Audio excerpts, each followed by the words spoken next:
Welcome, everyone, to the Everyday Experts podcast. I am your host, Bobby, and I am joined, as always, by my co-host, Heidi. Hello, Heidi. Hello. Mrs. Doubtfire is here. In the house. We are joined today by Charla Morris. She is our expert on death and talking about, the concept of death and why people don't talk about it maybe as much as they should, and, how to come to grips with your own mortality and the idea of death and grief and loss. So, Charla, it's a pleasure to have you with us today, and I'll let you take it from here. Tell everyone about your background. Sure, happy to be here. My background is started out as a wife and mother, um, and I had some kids, and I decided that I wanted to support women during the birthing process because I had some crazy experiences, and that became a passion for me. That was about 10 years ago. Coincidentally, about 10 years ago, I also, for the first time, happened across a video online, and it was from Soul Pancake. I don't know if you guys have ever seen anything from Soul Pancake. Rainn Wilson, he was involved with that, and they had this series called My Last Days, and it was the first time I really saw anyone deal with death in a way that was different than my own family tradition and kind of what I saw as a middle-class white family in the South, which was, avoid, avoid, avoid, avoid. So I went on to become a birth doula, eventually a postpartum and bereavement doula. Bereavement work in birth became important to me because I lost a son. He was stillborn, and that experience really connected this idea of death acceptance that I'd kind of just gotten a glimpse of, and really being able to process that with the experiences that I had had in birth. And I wanted to be able to share that with other people and provide that. I worked in the birth world and postpartum world for about 10 years. Like I said, that was about 10 years ago, I became a birth doula. And about 5 years ago, my grandfather, who was like the most important man in my life, I always say he was the first man that loved me. And he was diagnosed with lung cancer. And he had been a smoker for many years, but he got the kind of lung cancer that is not related to smoking. Oh. Yeah, which is one of those things with our mortality that just makes you go, why? And ask all these deep questions. And so through that process of him dying and being put in hospice, he lived in Arkansas. And so in Arkansas, the hospice system where he was primarily was a place that you went to when you were about a week away or 2 weeks away from death. That's not always what it is. It's different everywhere. And the programs that people have locally may differ. But that was what I saw. And that made a huge impact on me. Seeing these people that came in, day out, that just gave of their hearts and made the passing of these people, the end of their lives, really comfortable and beautiful. And they had a family room. We had my daughter's birthday party there, so my grandpa could come, and that really made me want to be involved in death work. Now, this was like 5-ish, 6-ish years ago, and I had to do a lot of work before I could come to a place where I could even talk about death without crying. Because, we've all lost somebody. If you're of a certain age, you've probably lost a loved one. At the very least, you've lost a pet. And if you haven't ever lost someone that you loved or something that you loved, I think we now have this broader meaning of understanding of grief as loss of something that has value to you. So sometimes we grieve a job loss or the loss of our home to a fire. Those things don't compare to the loss of a loved one, but I think they do give us a connection to that piece of something's missing. My life is missing something. And so coming to terms with my own mortality and reading so many books and listening to podcasts, much like this one, I just searched in death. And so maybe something like this might come up for someone else because I learned so much through podcasts. And that is my journey to today, where I am in the process of training to become a death doula. And hopefully will be certified and ready to start working shortly here in Washington. So COVID kind of threw my plans off because you have to have bedside time. You really need, through your training process, to spend time with people that are dying with your new lenses on, your new perspectives of your training. And because of COVID, I haven't been able to do that yet. So that is where I am now.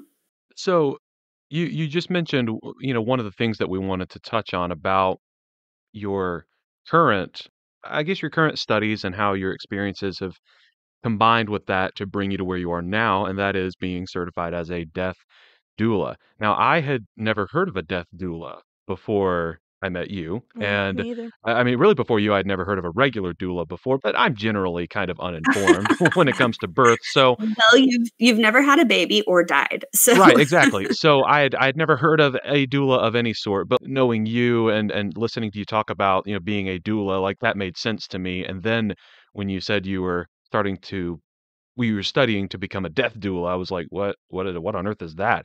Can you walk people through what a death doula is and what they do and how that correlates to what a regular doula or a birth doula might do?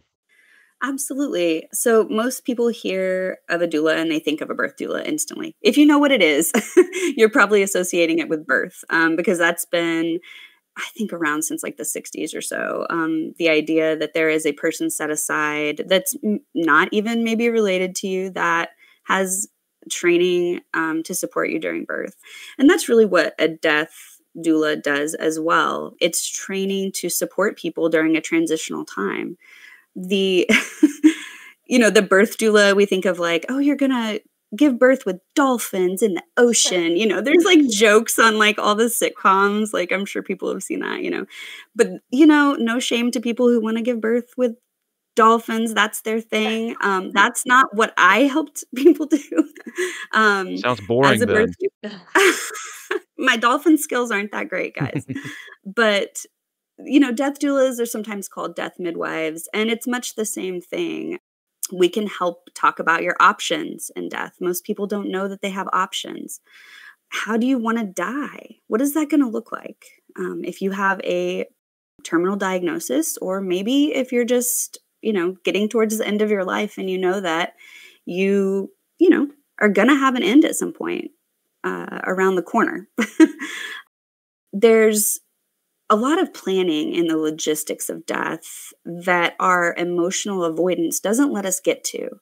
Like, beyond what's going to happen to your corpse, which is important, and it's kind of what we think of, what are your wishes? What do you want done with your remains? That's kind of what we focus on as what we need to know, and that is important because we want to honor people's wishes. But that's not always the most important. Who can pay the electric bill? When does your pet need to take their medicine? All those logistical things, we kind of have to address those head on, and really talk about them. And a death doula can kind of walk you through that and emotionally support you while you're, thinking about all these things that are difficult. And sometimes they can go with you to make arrangements if you want to have a funeral at a particular funeral home, or you want to prepay for your cremation. Sometimes it's nice just to have someone to go with you. A death doula could be helping someone that maybe has no living family members or friends. A lot of elderly people, we forget, if they don't have community through their local area or a club or something, a lot of elderly people can die alone and cannot have anybody to be there with them. But sometimes it is the family that will call in a death doula to sit vigil with the person that's dying and kind of explain what's happening, not in a medical expertise way, but is this normal? Do I need to call the hospice nurse? Mhm. Especially in the home. That's where a death doula really can make a difference, I think, in giving comfort and normalizing the process of death and what that looks like. Being able to spend time with the body after the person passes, how to preserve the body until It's picked up if the person has died in their home, things like that. Having someone that has done all these things before with you is really priceless, I think. Well, and this isn't a road that most people travel down every day. So having an expert, anytime you're going through something that's difficult, on top of that, you don't know how to maneuver through it, Right. having someone take you through would be very helpful. Yeah.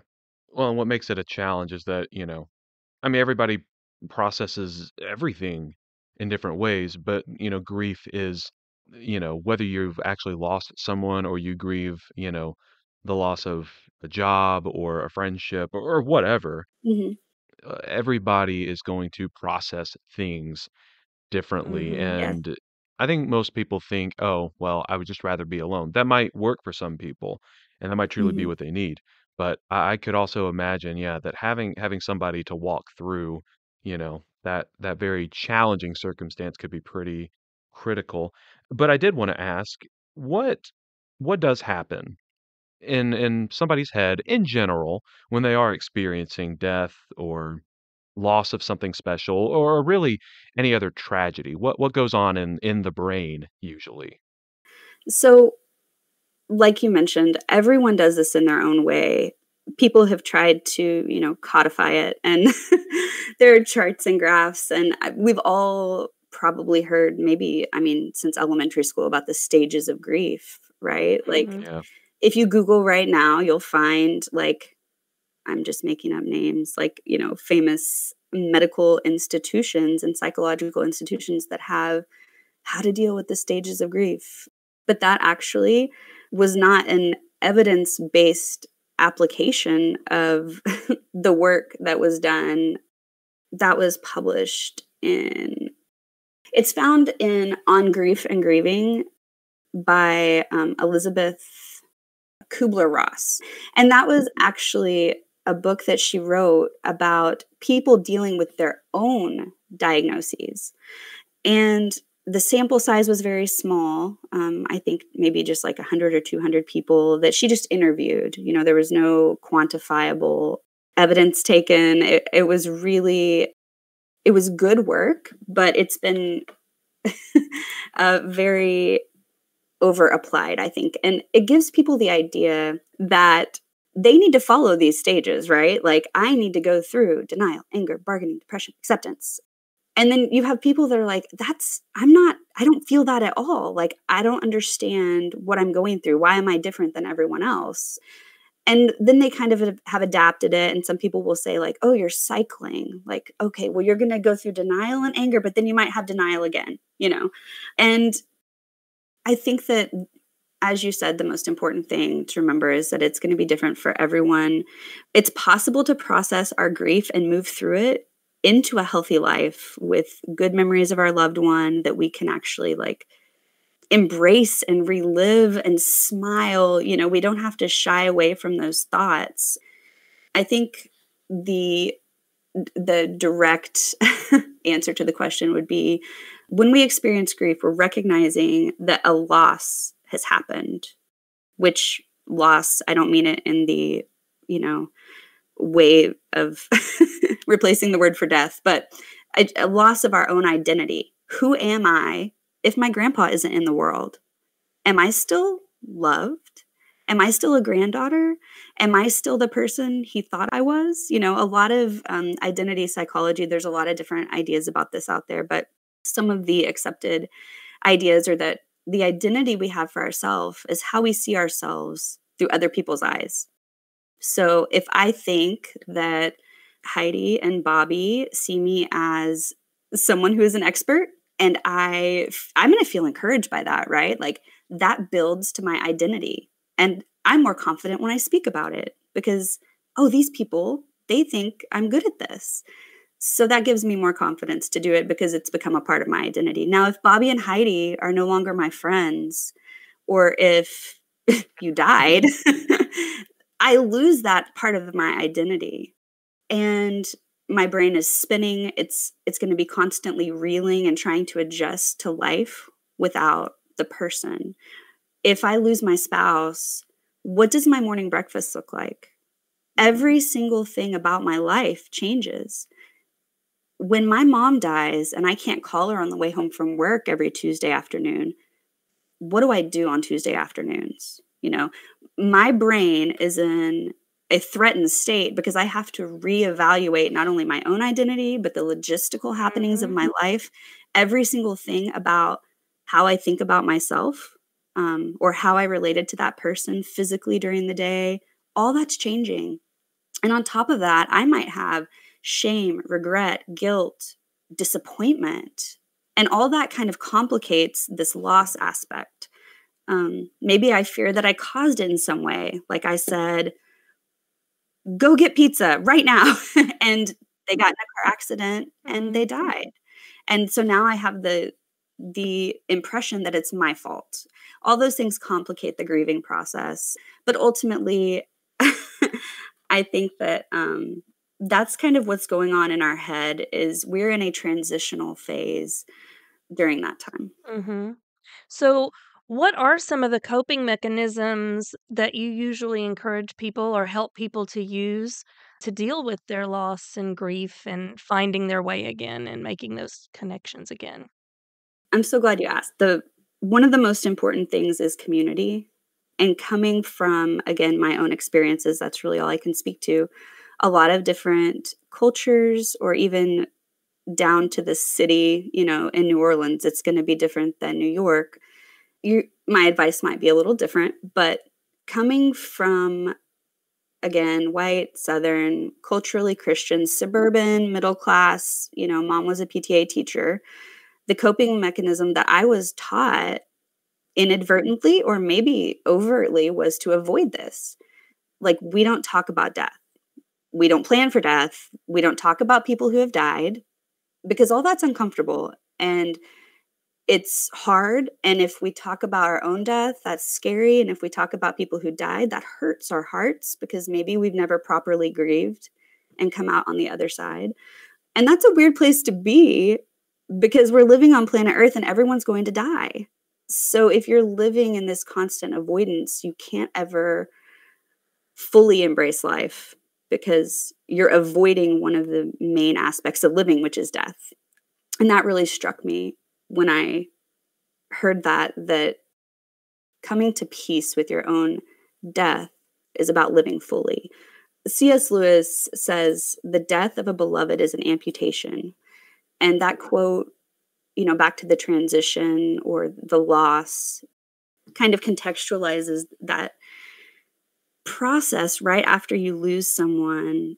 Evidence shows that if you have a community, a support system of some sort, it could be your church, it could be your family, it could be your neighbors, it could be your canasta club, it could be, your, I don't know, maybe you're 20 and it is, what do 20-year-olds do now? I don't even know. We do TikTok. TikTok.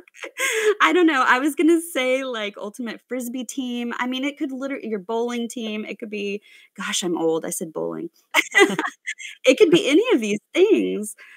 It doesn't have to be, necessarily a death support group or a death cafe or people who are even death positive, which is, kind of what I consider myself, death positive.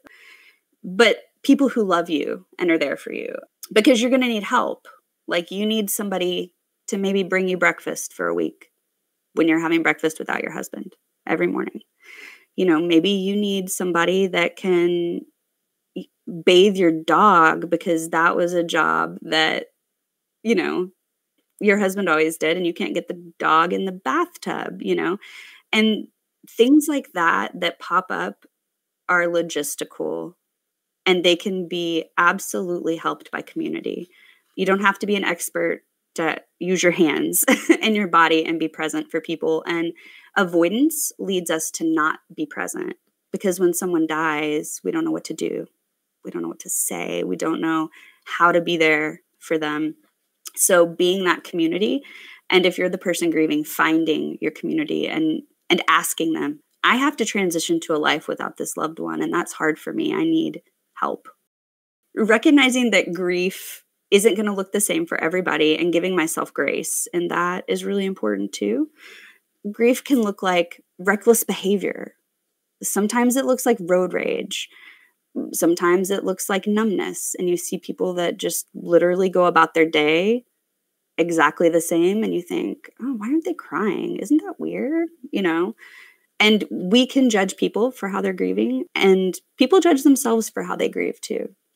It doesn't have to look a certain way, but you should always try to be moving through it and not avoiding it and putting up walls. Finally, the thing I would recommend is maintaining a bond with your loved one, which is kind of the opposite of stiff upper lip avoidance. Mhm. It seems easier to put up those walls, to avoid letting our hearts or minds kind of probe those memories or touch the parts that are painful. If we don't accept those memories and embrace them, then we're never going to be able to access who we are in relation to that person again. If I can't ever think about my grandpa or how cool he was, then that loss is even more severe because now not only is he not here, but I never had a grandpa because I'm not allowing myself to touch those tender, sweet, beautiful memories, you know? Maybe the bad ones too. I'm not allowing myself to fully be the person that I could be having fully felt all those experiences, if that makes sense. Sorry, I know it sounds a little woo-woo, but it really makes a big difference to and that could look like, you know, don't take down all the pictures of your loved one. Don't scrub your social media. And maybe you could post on their social media on their birthday. Some people find that really cathartic. Some people visit the memorial pages. You know, a lot of funeral homes will set up memorial pages for people and they'll leave comments. You know, that's an online thing. Memories that pop up in our phones. Some people will delete every picture so they don't have what I call trapdoor grief, which is a surprise reminder that makes you cry. When you're caught off guard. Right. You're walking and a song comes on. It's the one your sister loved and you listened to as kids. And before you know it, you're bawling in the middle of Target because, you know, that trapdoor grief. Now, if you wall off every memory, then you can avoid trapdoor grief better. You know, Mhm. it's not going to go away, but better. But you're also walling off all the good parts of who that person made you. So I think it's really important to sit with those memories and that person. And some cultures do this amazing, you know, all over the world, people remember their loved ones or their ancestors. In some cultures, it's a part of their, or in some religions, it's even a part of their worship. Dia de los Muertos comes to mind Mhm. as a beautiful cultural celebration of the people who have passed on and their favorite things and really celebrating that. And that can give us hope moving forward that death doesn't have to be dismal and dreary and terrifying. It can be hard and natural and a part of our life. Yeah, and I think people struggle a lot with the finality of death, and you said it earlier, the a massive adjustment that comes with losing a loved one. It takes such a toll on your psyche. But what I thought was really neat is, and I guess I might have just noticed this as I've become an adult, I've noticed more people referring to a celebration of life instead of a Mhm. funeral service, Yeah. because funerals have such a negative connotation about them. Now, I mean, they're usually beautiful services, people dress up and, it's honoring the person's life, but I think even just calling that ceremony a celebration of life, it changes the whole Gives it a tone. positive, yeah, Yes. Yeah. a little It's not, I mean, obviously everyone is in mourning, but it shifts the whole dynamic of the gathering to we're not here to necessarily just mourn and be sad. We want to celebrate and remember this person we love. And I like that I guess shift in mindset. And Bob, one thing Yeah. that's even like maybe this is what you're talking about, but maybe not. One thing that's even cooler, I think, is the celebration of life before they die. Mm, Like when someone yeah. gets a terminal diagnosis Yeah. and they have that celebration of life and they're there. I mean, how much more healing and closure and a beautiful send off can you give somebody, than to truly celebrate them and let them know how loved they are. Yeah. And there's nothing left unsaid. There's no Mm, questions, yeah. The Yeah. avoidance, there's questions. There's always a wonder. There's always a, well, did I tell them enough, or should I have gone over? Should I have said something different? I wish I'd been there more. Yeah, definitely. Well, speaking of, you know, the celebrations of life before people die, and I guess being prepared for death, what are some ways that we can more effectively support family members, friends, or anybody we know who is going to pass away soon? Mm. I thought you were gonna say who is going to pass away. I'm like, "That's everyone." Soon. I mean, you can support everyone, but yeah. All of us. But really, I would start with those of us who don't have a loved one dying right now, because everyone who's dying right now wasn't expecting to die a few days, weeks, months, years ago. And so starting now, I recommend letting those thoughts of death come closer in your brain. I'm using this verbiage that works for my brain, so I don't know what your brain does, but l- let yourself think about it a little bit more and think, my dad is going to die. He's going to die. And sit with that and let yourself feel what you're going to feel and cry if you need to cry. And just those small exercises to let death become more normalized in your life are going to allow you to have the fortitude and really be in a mature enough place with your relationship to death to be present for the person who's dying when they get their diagnosis or as they enter the, last time of their lives. If you are a, bull by the horns person, then you could get yourself prepared now while you don't have a family member that's dying, because the prep work that you do now can let you be fully present for them when they do need you. And that can be talking to a death doula, planning your own death, talking to a therapist or a counselor if you have a lot of baggage surrounding death and trauma.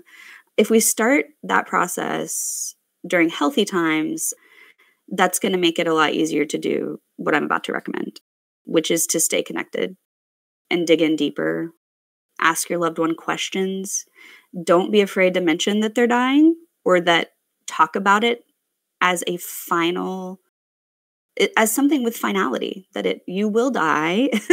And if it comes up in conversation, like after you're gone this, or maybe they say, when I'm gone, I want you to have my lamp. Oh no, don't talk about that. No, no, don't talk like that, grandma. No, no, don't worry about it. Just don't worry about it. I mean, I think I probably had that exact conversation with I some of know my I loved have. ones. Oh, no, Yeah. no, no, not now. No, don't worry about it. It's fine. But when people put out information like that, especially as they're nearing the end of their lives, either with a terminal diagnosis younger or, much older, that is an invitation to talk about it. And avoiding it can make the person who's dying feel really alone. So recognizing they are dying, being there for them, talking about it, sit vigil with them as they lose consciousness and when they start hallucinating. You can make sure that they're comfortable. That includes, sometimes people would like to taste some of their favorite foods, like ice cream. Sometimes they can't even swallow it, but they want to taste it. There are little thoughtful things like that that about your loved one that somebody else may not know. And those are the beautiful things that you can add to their process of dying. We don't know how much people can hear in any given situation. So we always assume that the dying person can hear us. And often, I talked to one death doula. She had this client who was an author. And She wanted to hear her stories. And so, oh, listen to me crying. I just think it's so beautiful. It So is. the doula, when she was there, she worked overnight so the family could get some sleep to sit with the dying person. People die 24 hours a day. So you, oftentimes, especially towards the end, will need care around the clock. And so a death doula or the hospice nurse or aides can come in if they're in the home and help and read books or cook light meals, do some housekeeping. And if the friends and the, more extended family are doing a lot of that support work and letting you get a good night's sleep, that allows you to be there when you can to talk to your loved one and ask them those important questions if you haven't had those questions. Where did you hide the gold? Those things like that. Where's the family treasure? But, all joking aside, it really does allow you to be there more if you have that community and that help. Ultimately, of course, you're meeting people where they are. This has been really hard for me as a death doula to accept that some people will not have peace. Like that's why I'm here today, right? I want people to have peace with death. I want it to be normalized. I want people to have good death. Everybody's got to die, have a good death. But that's not always going to happen. We have family members maybe that will spend their last 6 months of life jet setting across the world doing experimental treatments, and maybe they want to be in a hotel, a new hotel every week, traveling, trying to find a miracle cure. And that's their death, and that's okay. And supporting them and accepting how they are going to die and the choices that they're making about their death is really important. If we don't necessarily agree, that can be really difficult. Maybe my grandpa is on chemotherapy and I see how sick he is. His quality of life is gone. And he's 80. And what does that look like? What kind of death does he want to have? Well, he wanted to be here as long as he could. So you support them in that. And sometimes we want them to be here. Oh, fight, fight, fight, fight. Oh, you're going to fight this. Oh, we're going to get through this. Just keep fighting. You're such a fighter. There's always that idea that just fight death, fight it. And sometimes the best thing you can do is open up your arms. And so accepting that our loved ones get to make their own choices about their death. And that means supporting them if they want to fight to the end.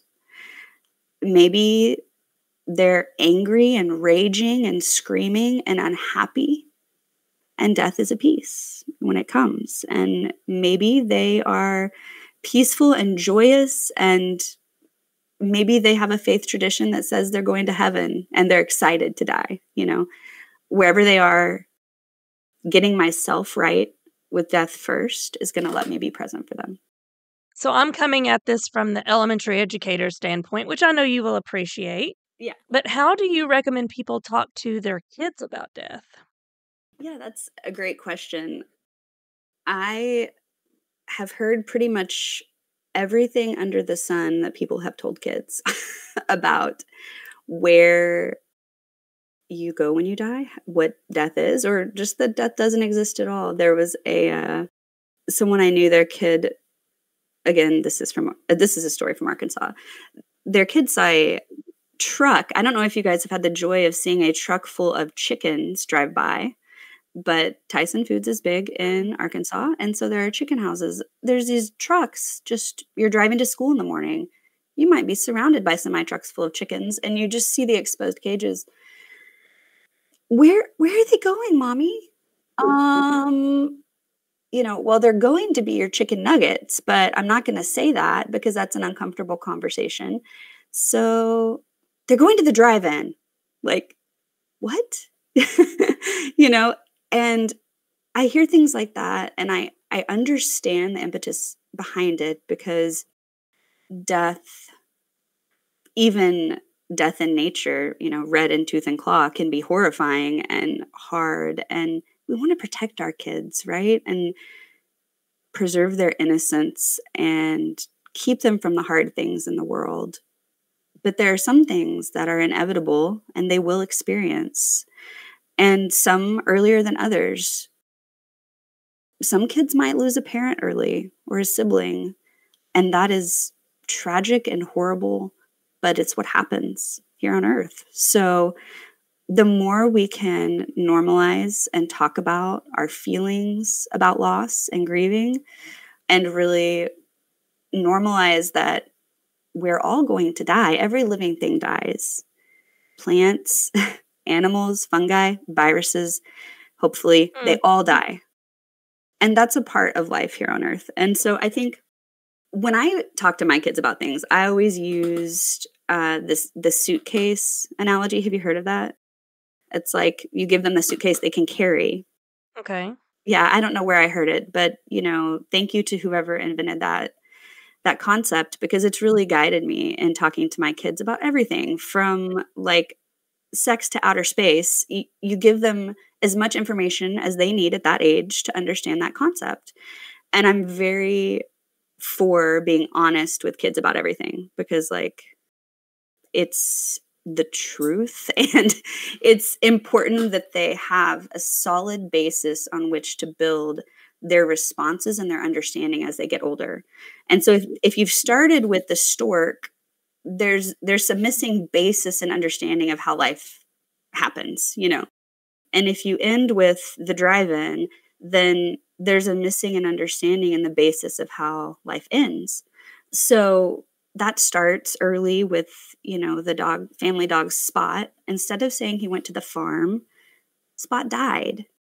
And it was really sad. I'm going to miss him. Are you going to miss him? And we can cry with our kids, And, the fish, don't just replace the fish. Bury the fish, have a toilet ceremony with the fish. These are all things that are small suitcases, but they're truth about reality. And they're that foundational understanding that this is what loss is. This is the end of a life, and I can get through it. If they don't ever experience those little losses along the way, I think we do them a really big disservice, because then they are launched into adulthood having never fully processed emotions and realized with self-awareness, hey, I'm road raging because I'm grieving, But if I as a mom say, I'm so sorry that I have been in such a bad mood lately, guys. I really want to talk to you. I've been having a hard time because I've been so sad about Papa dying. And that's made me feel like I'm in a bad mood all the time. And I'm not mad at you guys. I want you to know that. But sometimes when you're sad, it can come out as mad. Things like that, I think, are important and a great start. And just give yourself lots of grace, though, as a parent or an important person in a kid's life. Not everyone raising kids or influencing them as a parent, but if you're an important person to a kid, give yourself grace, especially if this loss is someone that you're also grieving. Because, like I just said, you might be experiencing anger, denial, rage. You might be completely numb and not crying at all. And maybe your kid's wondering, why am I crying so much? Mom doesn't ever cry. So the more that we invite them into the grieving process and show them what mourning looks like and what we can do to continue living and remembering those that have died. I was just going to add on to what you were saying, Charla. When I was working in the school, a lot of experience with, you've got to deal with how different parents handle things different ways. Yeah. But one thing I always found in kids is they're more resilient than we give them credit for. They need Yes. honesty, You but don't have to go into all that right. detail. Honest but brief with only the Don't go too far down to the details that they're not ready to handle. Yeah, exactly. 'Cause I would see the opposite of that. Some of the parents would, "Oh, I've gotta be honest," and they would share all these details, or they don't realize that their children hear more than they know. So they would be Oh, having yes. conversations around the children, and I'm like, "Oh, you just" they're struggling because they've heard more than you thought they heard. Mhm. And the other thing I always noticed was I like your concept of them, talking and including them in their struggle to an extent, because a lot of the kids would come in worried for their parents. Yes. So, like, they're very resilient, but their anxiety is based on their worry for their parent. So, that Mhm. being honest and discussion with them and comforting them, and, I like that. Yeah, and I think that faith tradition, culture, even just family dynamics, and also who died, can play a big part in how we're addressing it and, like, maybe giving too much information, or maybe, I'm a complete wreck and I can't do literally anything and I need to take a break and that's when I need that support system to come in, right? When I'm grieving, I need somebody to, like, make the kids lunches because I can't get out of bed because making lunches was something he used to do, you know? Mhm.